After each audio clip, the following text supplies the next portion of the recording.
Magandang araw sa inyong lahat. This is Roszela Reigan para sa Usapang Pera at Negosyo. Now, I'm so honored na naimbitahan natin itong ating guest ngayon kasi siya ay lagi ko nang nakikita pagdating sa mga, alam mo yun, nagja-judge ng beauty contest, speaker sa about environment, about being green, and it's really an honor to have on the show Mr. GreenMan Matthias.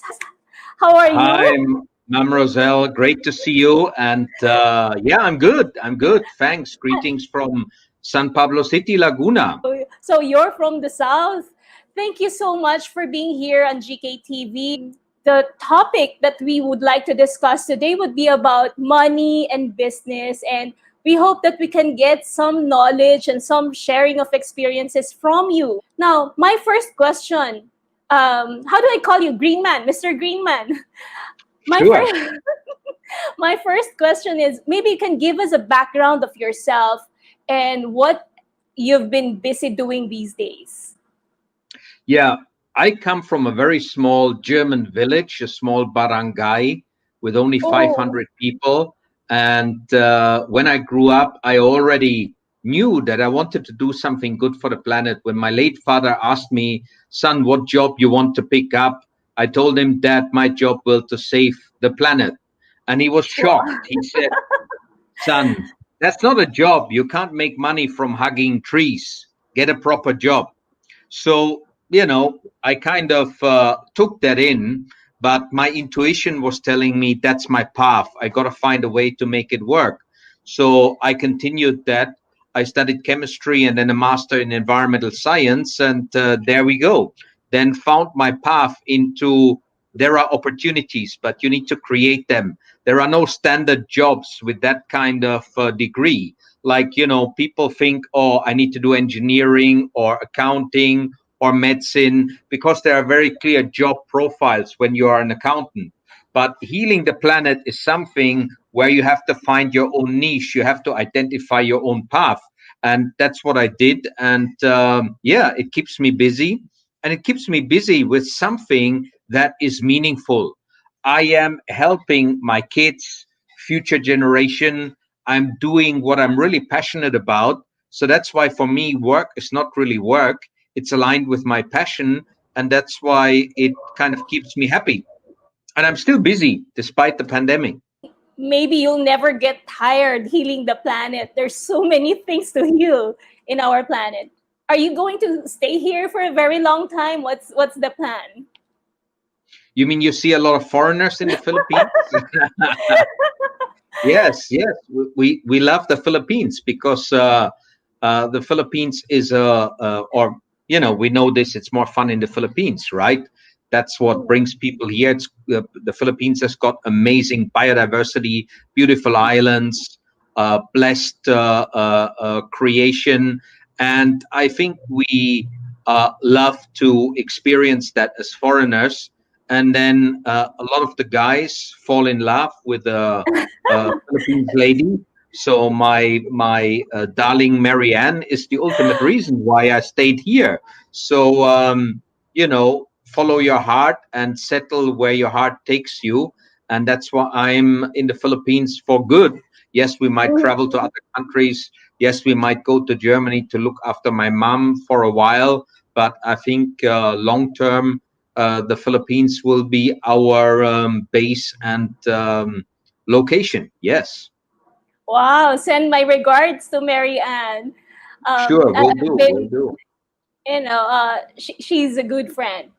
Now, considering the income of being Mr. Green Man, like I want to ask you, in healing the planet, how do you exactly earn?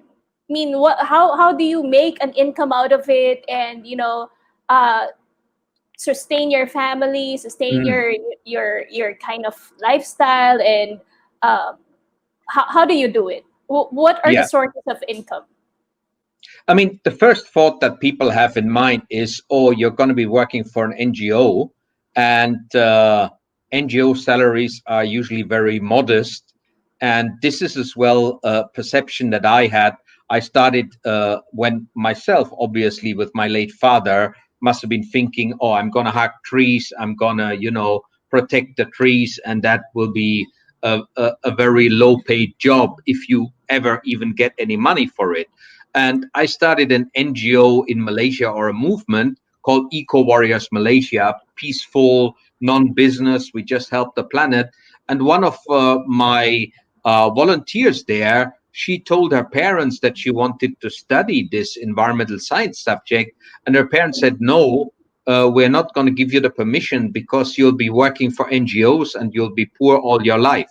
So this perception, classically. But there are many, many different ways of how you can actually help the planet and have a job, or be your own boss, have your business.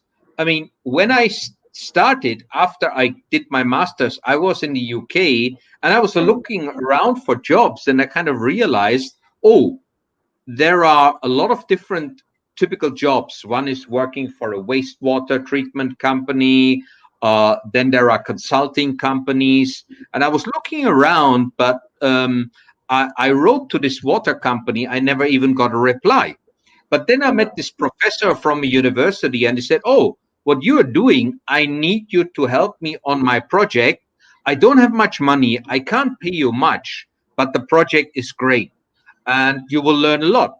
I looked at the project and I thought, yes, this is exactly the project that will give me international exposure, help me to work with companies, and it will give me the opportunity to refine my skills. When you graduate, you don't yet have the skills that you need in life to work with businesses and stuff like that, unless you're a superwoman or a superman. And so I took that researcher job. It was more like a PhD research job. I quickly realized I'm not the kind of guy to do a PhD, but I loved working with these companies, and it was just enough money to get by and survive. But what I did was I learned from the project, I learned from the companies, and it was an EU-funded project on environmental management with small and medium-sized companies. And I learned from some of the experts in the project. They were leading experts in the subject. And suddenly I was seen as an expert as well. And suddenly I realized companies want to work with me directly. So I resigned my job at the university, and I was working as a sole trader, doing my thing, traveling around the world already. I was just like less than 30 years old. I just graduated 2 years earlier, but suddenly, wow, people considered me an expert. I mean, what I realized as well is I'm not a scientist, even though I studied science. My passion is not in being in the lab and cooking up some chemicals, but my strength is communication and articulation. I realized that when I was with my professor in Indonesia, what happened? We were doing a 5-day training course on environmental management for Indonesian business people and university staff. And then there was this lady from the government who told me, wow, what you are an expert in, we need that all over Indonesia. We want you to travel, and we have money from the German government to pay you. And 2 or 3 of the participants there in that conference told me, hey, you know what? All the things you are talking about, we understand, we get it. But what your professor is talking about, it goes in here, it goes out there. We don't understand this guy. It's like somewhere up there in the clouds. And then I realized, wow, my biggest skill is actually clear articulation, storytelling, inspiring people, giving them a clear message how they can do it. Okay, you go green, think about your electricity bill, your water bill. It costs you money. It's not just the waste that you're getting rid of, and you Indonesians are telling me you can get rid of it free of charge. Okay, but have you considered how much of money of the raw material that you bought has gone into the waste, is the hidden cost that you're throwing away? If you are producing a lot of waste, you're inefficient, your yield is not good. That means a lot of the money on employing people, on paying for electricity, paying for water, paying for raw material. That's the hidden cost of waste. If you have too much waste, you will become lazy and uncompetitive as a business. It pays to go green, to become efficient, to reduce your electricity bill. So clear and simple messages that are business relevant then made me become, well known. I got invited to all sorts of conferences. I was running an event in the UK, and I was trying to sell a software for environmental management. Okay. I had a lot of big companies there, but I sold zero. My sales on that day were zero. A guy came up to me and said to me, "You know what? My friend told me I have to meet you." I was already kind of well known in this. I was a brand at that time for ISO 14001 environmental management systems. And this guy basically told me, "You know what, Matthias? Your sales pitch sucked. It wasn't good. You are not a natural salesman." And I said, "Yeah, you're right.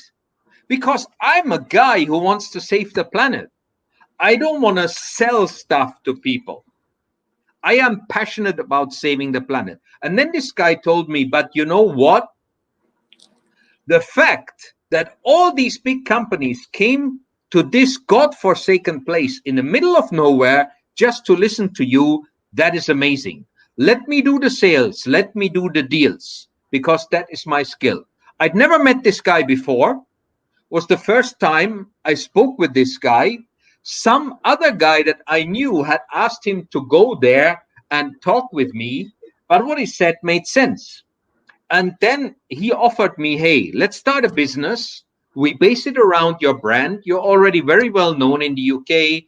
The newspapers are asking you for interviews. The conferences want you. Let me be the sales guy who put the deals together and who does the actual deal." And I thought it makes sense. Why not? I focus on what I'm good at: communication, speaking, articulation. And we started a business a week later with zero money down. We only used our laptops. We didn't pay ourselves a salary for the first 3 months. And this business took off like a rocket. Already in the first month, I did a talk at a big conference. A listed huge company came to me and said, "You know what, Matthias? The problem you just said is exactly the problem that we have got. Can you help us to solve that problem?" And that's a tip for you guys out there. If you are good at articulating a problem, then usually you can attract people to come to you, and they will be happy to pay you money if you solve their problem. So what I talked about was exactly the problem they had. I talked about how, when you implement environmental management systems the wrong way, what happens when it doesn't work. And he said, "That's what we are doing. Help us to put it right." So I talked with the guy, we had a good rapport, and then I told him, "Here's my business partner, Mark O'Reilly. He's the commercial director of the company. You got to talk with him." Now, to cut a long story short, they became buddies. They went out clubbing. 2 weeks later, this guy from a big company signed a deal with a mobilization payment. That was what my business partner negotiated. I would have never dared to put that in the contract. I would have never even had that idea. The mobilization payment was 25,000 pounds sterling. We were a startup company. We had just only opened up our bank account. We hadn't even done any minute of work for that company, and we had 25,000 pounds on our bank account already. How much is that? 25,000 pounds. I think it's like That was huge.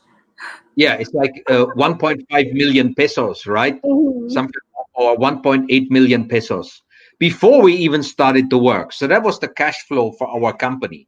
I would not have been able to pull this off. I would have not even dared to do that.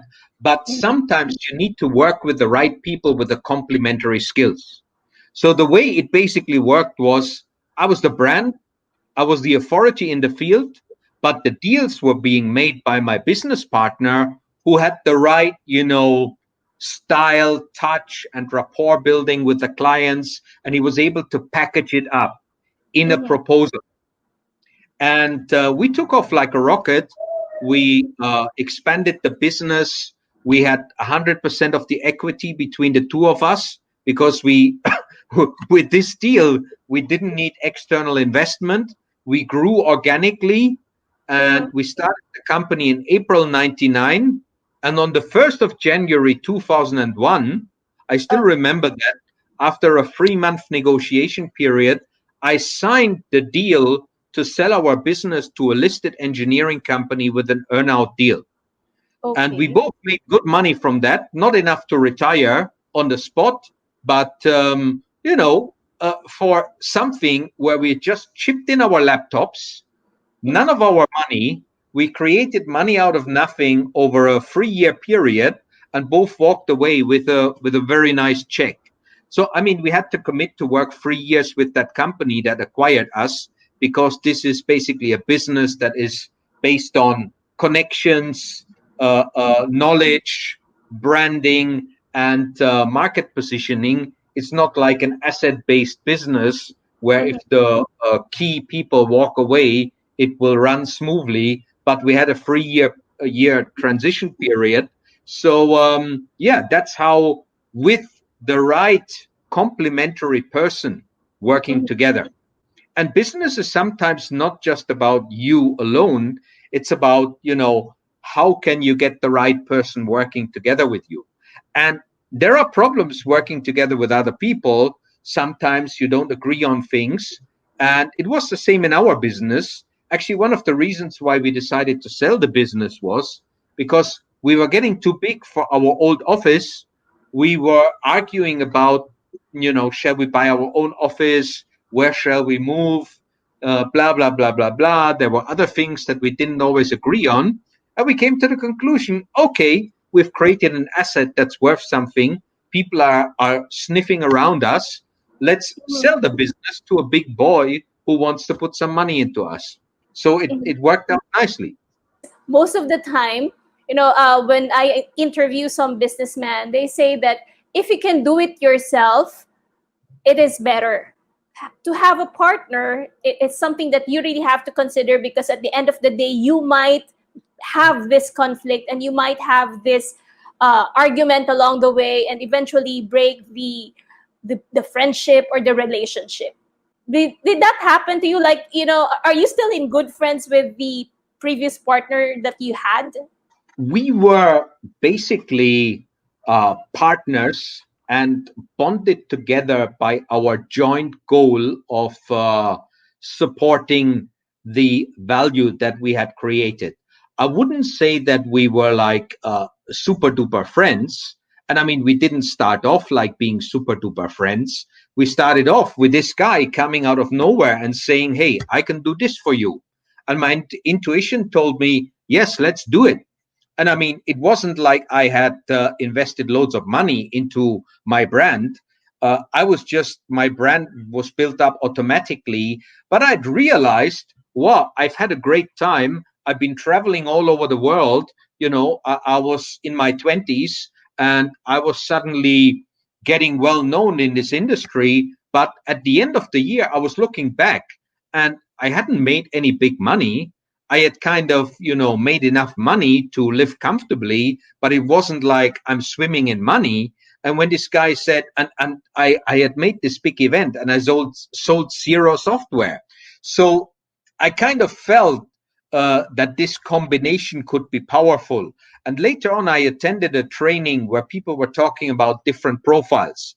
And that profile is called Wealth Dynamics Profiling System. And when I did it, I realized I'm in this position of, the brand, the ambassador, the guy that can, turn up on stage and people listen. And the other guy was in the category of deal maker. So these two people working together, and then together with people who are very diligent, very detailed. The first two guys we recruited were people who were actually doing the work, who were writing the reports, who were really going into the technical detail. We intuitively recruited the right guys. And all of these guys, my former partner and one of the two guys that we recruited, were on a Zoom call 3 weeks ago before Christmas, when we did a virtual reunion of that old company. So we are still in touch. We haven't been in touch for years. We were making loads of jokes about those days. And yes, we're still in very good terms, but I'm not sure whether I would want to start a business again with Mark, even though he's a good guy. But there were some aspects about our collaboration that were stressful, where we didn't agree on things. And, where we were kind of close to falling out. But the fact that we had created value and we had a joint business was pulling us together. And the fact that we sold it to a listed engineering company. And when you have an earnout deal, the performance that you're getting over the next 1 or 2 years, depending on the period defined in the deal, is going to determine how much that company that's taken you over is going to pay you. So it was very important that we stuck to our task, and it all worked out, even though there were some major risks. I mean, we had one project that was suffering from politics. It was an EU-funded project. It was partially funded by the UK government. The project was a headache. And I remember I had to get up in the middle of the night, take a train down to London to defend the project in front of a panel of experts, because my business partner, I felt, had screwed up the relationship with the other people, and they were like so angry with us that I had to get down there in a UK government building, and I had to basically, I was on the spot. I had to save our position in the project and had to explain to the others what had gone on. So, you know, there were very stressful moments. There were pivotal moments where, you know, you had to basically be on your toes and keep the thing together from suddenly everything evaporating. And when it's not completely in your control, it's tough. But that's the reality sometimes in life, and you just got to buckle up. If you can do it all by yourself, great. But who is in the position of doing it all by themselves? Yes, if you've got a lot of money to buy in the expertise for the different aspects of a business, but it's very unlikely that you as an individual, if you start a new business, might have all the skills that are required to make this business very, very effective from day zero.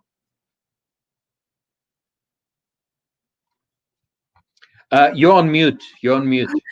Or maybe if you have, if you decide to have a partnership, then the majority of the share should be on your part. I mean, so that you can decide and you can, you know, you'll have the higher voting percentage over the other partners.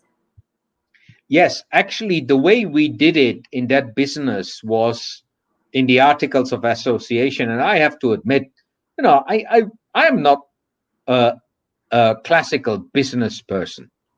I'm not the shrewd guy that, you know, has got everything sorted out with the articles of association.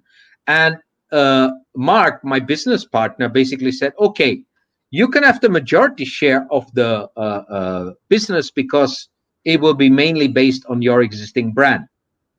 And that is of a lot of value. But I want us to write into the articles of association that we have joint decision-making power. So we both have to agree on things. And maybe retrospectively looking at it, considering that we grew the business so fast, so quickly, and in less than 2 years of starting the company, we sold it, it was the right thing to do because it kept us together. It kept us focused on the task. And we had to find a compromise that we both agreed on. So, you know, if it's your business, you have started it, it's your baby, you have invested a lot of time, intellectual property into it, yes, you should keep the majority share. But if it's something in between, like that scenario, even though I had the majority of the physical shares, the equity in the business, but we wrote that into the articles of association, and I think it kept us together. If I would have had more power over him to decide, he might have walked away. And this is as well important psychologically. You know, if you have two kind of equal partners, how do you manage that both are happy? Retrospectively, I realized my business partner at some point was suffering from the fact that I was getting all the glory. Right? When you are the brand of the company, you are the guy that's on stage. You know, people are applauding, and you are the one that gets the applause. Great speech, you know, wow, you know, or great video. And he was trying to become a speaker as well, but it wasn't really his core strength and passion. But retrospectively, I realized there might have been a period where some of his frustration was based on the fact that I wasn't giving him enough public recognition for his role. So it's as well about understanding what everybody is bringing to the table. Only later on, a couple of years later, when I listened to this talk about this profiling system, and I understood my profile is like that, and he is the deal maker. The deal maker is so critical to the success of the business. But at that time, I wasn't so conscious about that critical importance of the success, even though I was seeing and experiencing it in front of my eyes. But, later on, you realize actually, because those people like myself, we are just going to do it, whether we make big money or not. But if you have the right deal maker with you, the money might be several times bigger that you can get out of something because there's something that knows the magic recipe of how to cut the deal. You are a great speaker. How did you learn it? I learned it in church when I was running a Christian youth group. And even in school, at that time, I was a man on a mission. I felt empowered. This is my job to do. And even though I still remember, I was like really worried and nervous about giving a talk in public because I came from a small barangay. That barangay is the last barangay in that area. It's like I was the first guy from that barangay to go to that school and succeed in that school. So it's like, you feel like you are not there with the elite, and you're just from that little barangay that everybody thinks is like behind the curtain, and the people who come from there are a couple of years behind everybody else. So and there was this thinking, oh yeah, I'm just from that little barangay, and but I was so empowered being a man on a mission, giving a speech in front of the whole school, even though I was kind of not that confident about it initially, and building up that confidence in the Christian youth group was the first step. And then later on, when I was doing this research with the professor and I picked up my first lousily paid job, but very valuable job because of all the things I learned, I was a part-time lecturer as well. And that again helped greatly because I could give lectures in front of students and build up my confidence more in that field on a bigger stage. So, look for opportunities where you can be a speaker. Nowadays, those opportunities are unlimited. You can start your own channel on YouTube. You can start your own, thing on Facebook. You can use StreamYard, whatever else. Unlimited possibility for you to build up that confidence and experience is here on our fingertips. It was different in those days. It was the physical presentations. But yeah, my part-time lecturing at university was a good training ground for me to build up more and more. And then later on, I realized, wow, I have a natural skill with this. This is intuitively one of my strengths. Yes, I can refine it further, but the basic intuition, the basic ability to articulate is there. And what initially seemed like my biggest weakness, I'm not a native speaker. And actually, when I lived in the barangay, I had never met a foreigner. I had never spoken with a foreigner in my whole life. When I was in school in English, it was my worst subject. Why? Because my mind was telling me, I don't need this. Hindi ko maintindihan. I don't speak any English. I don't understand what you're talking about. I don't want to learn this language. My English teacher knew I was lazy. She would pick on me. And I had the worst grade ever in my school certificate was in English. I had a 5. Those who know the German school system, if you have a 5, it's very bad. If you have 2 5s in 2 subjects in a year, you are not allowed to pass. We call it sitzen bleiben, stays in your seat. You have to repeat the whole year. So I nearly was faced with that destiny because of my very bad grades in English. So if you're listening out there and you're very bad in a subject, there is hope for you, because it might be a change of mindset. Later on, when I realized, wow, this is opening the international door.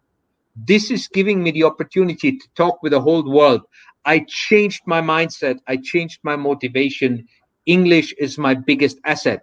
And because I have a slow way of articulating, a clear way of articulating, that's why the people in Indonesia were telling me, we can understand you, but we cannot understand this British professor. Both his accent and his way of thinking is too difficult to understand. And after I got this comment, I realized, wow, seems like I'm good giving these training courses. I've got to do more of it. So you become overnight a trainer or a speaker. You can call yourself a speaker or a trainer, right? There is no specific professional qualification. Everybody can become a speaker or a trainer. And if you get very good at it, and if people really want you, you can ask them, okay, pay me $1,000 for the talk, or even more, depending on the marketplace, depending on the branding. Possible, can happen. Yeah, speaking of the rates of a speaker like you, like what would be the range of what was the lowest that you got and the highest that you were able to generate from being a speaker or a trainer? Yeah, in this industry, anything is possible. And I give a lot of talks for free. Why? Because it's about my passion. It's about saving the planet. I know that NGOs can't pay me a big fee. Walang problema. I will do a nice talk for passionate people that want to save the planet without charging for it. But if a big company wants to hire me for a motivational talk for their employees, I mean, okay, during the pandemic, I gave people discounts and stuff like that as well.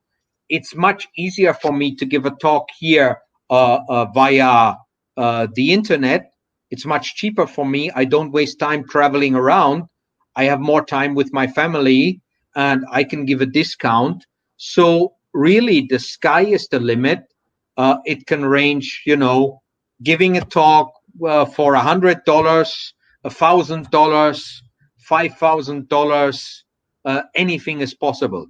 If you're a super duper branded speaker in a more commercial subject than saving the planet, like sales or marketing, customer related stuff, and you do a talk at a big sales conference, I have American friends that are famous speakers in the US. They charge $10,000 or $15,000 for one talk. It might be a 1 hour talk. So I have not reached those levels. But, one of the trends that we can see in this industry is the environment and social and sustainability issues are becoming more and more important through investors. There is this ESG trend, environment, social governance. More and more fund managers are picking listed companies based on the environment, social governance.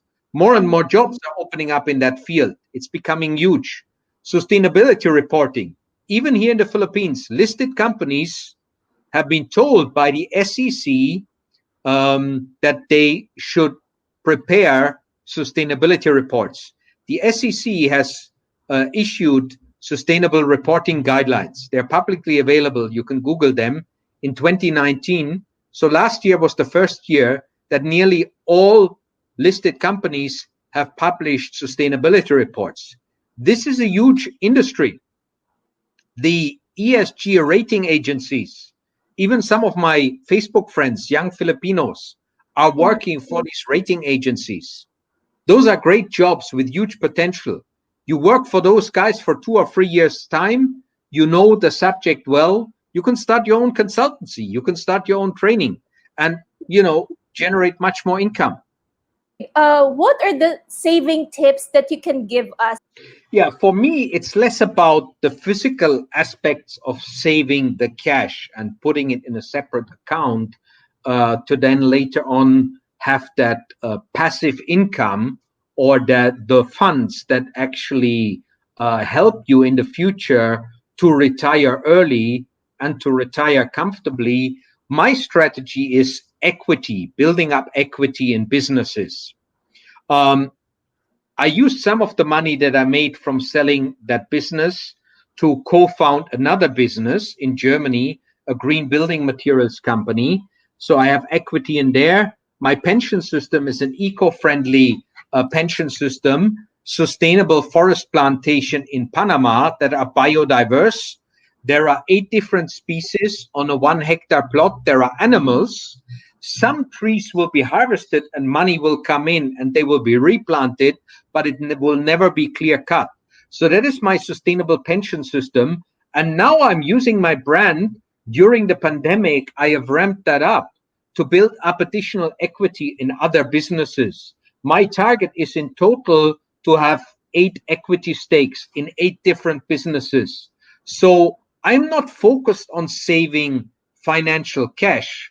I'm focused on saving by equity in other businesses. That is my strategy for comfortable passive income. The German business is already paying a nice dividend every year, but it's already in existence since 2007. But the forest in Panama hasn't yet paid out any major money, even though it's already existing since 15 years. But I knew 2025, that's where the big money is coming. So sometimes you need to keep an eye on cash flow, but my strategy is not, okay, save $1,000 here, $1,000 there. My strategy is save by having equity stakes in promising businesses that can either do an IPO or pay you a nice dividend, so that there comes a point in time where you can say, okay, I don't need to be worried about cash flow at all in terms of working for it, because it's coming in automatically, passively. Other people do real estate. I just decided that my thing is equity stakes in businesses that heal the planet, that are eco-friendly, that do good for Mother Earth. That's where I'm putting my emphasis in. For example, I signed a contract in August last year during the height of the pandemic with an Australian startup. It's a new mega mall concept. It will be an eco-friendly mega mall concept. I'm the eco ambassador for that mall, and I have an equity stake in it. And, I think it could be quite realistic that that business does an IPO in, next year, the year after, or something else, or gets a big offer to be taken over by a large player. Who knows, maybe one day Amazon spots this online mega mall that's ramping up internationally. So that is more my focus now. Rather than physically saving cash, it's building up equity in different businesses and then getting passive income from that. And then you mentioned also earlier during the pre-interview about the wealth creation. Like, can you explain more about this? That is it a training? Is it a seminar? Is it something that you promote?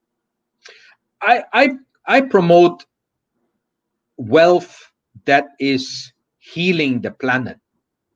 I always talk about this concept. Let's make a living from healing the planet. Classically, our wealth creation models have been based on exploiting the planet. Digging out oil and gas, coal, or limestone, which is the raw material for cement, has often been destructive to the planet. Now, we need to continue that for some period of time, but we need to shift more to wealth creation that has a healing impact on the planet. So we need to decarbonize, because CO2 is the long-term threat COVID is the short-term threat, but carbon dioxide and other related global warming gases are the long-term threat to our human presence on the planet. The planet will self-generate. We have seen that partially during the COVID period when we were stuck at home. Suddenly the skies are clear.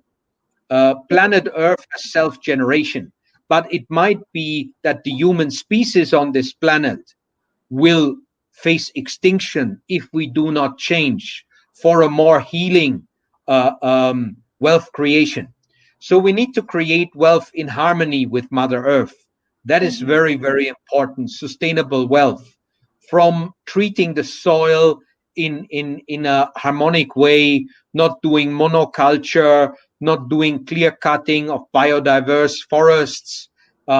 We need to think about the future. So there are concepts like agroforestry. My friend Cherry Atelano at Agrea is doing a good job in helping farmers to be more sustainable, have higher value crops that are more friendly to the planet.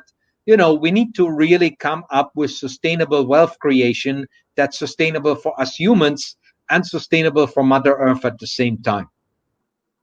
That's great. So nice to hear that. Matthias, last words from you. Any invitation to our audience or anything that they need to watch out for? Any seminar or training that you have in line? First of all, I would like to say thanks, Ma'am Roselle, for the interview today. I hope that people learned and got some inspiration.